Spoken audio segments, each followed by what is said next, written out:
Welcome back नाज़रीन। अफसोसनाक खबर तो बुलेटिन दा आगाज़ करने आ लाहौर विच हरबंसपुरा दे इलाके विच सिलेंडर फट गया।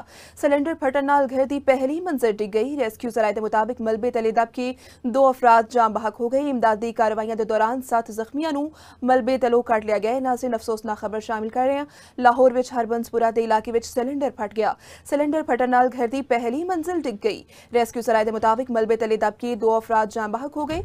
इमदादी कार्रवाइयां दे दौरान 7 जख्मियां नू मलबे तलों कट लिया गया है। इस हवाले तो मज़ीद तफसीलात जानने नुमाइंदा सन न्यूज़ मलिक मुश्ताक तो जी मलिक मुश्ताक तफसीलात तो आगाह करो।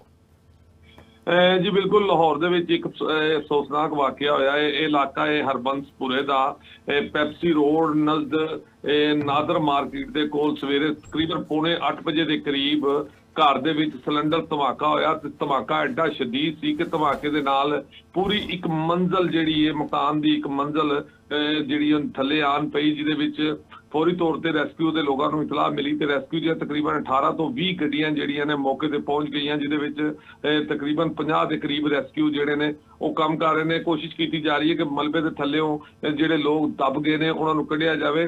ताज़ा तरीन इतलाह के मुताबिक हुण तक जिहड़े ने 3 लोग जिहड़े ने वो जान की बाजी हार गए ने ते 7 जिहड़े ने वो जख्मी ने। जख्मियों को इब्तदाई तिब्बी इमदाद देने तो बाद फौरी तौर पर नज़दीकी हस्पताल दे विच पहुंचा दिता गया, क्योंकि इंतहाई अफसोसनाक हादसा है। तो तुहानूं दसदा चला कि अजे तक भी रेस्क्यू दी गड्डियां इत्थे मौजूद ने ते रेस्क्यू दे लोग जिहड़े ने वो काम कर रहे हैं, मलबे नूं हटाया जा रहा है। लेकिन हुण तक दी इतलाह के मुताबिक 7 जख्मी ते 3 लोग जान की बाजी हार गए ने, लेकिन अजे तक काम जारी है और मलबे नूं हटाया जा रहा है और दस्सिया जा रहा है कि मजीद भी लोग मलबे के थल्लेओं मिलणगे। जी बहुत शुक्रिया मलिक मुश्ताक तफसीलात तो आगाह करे सन।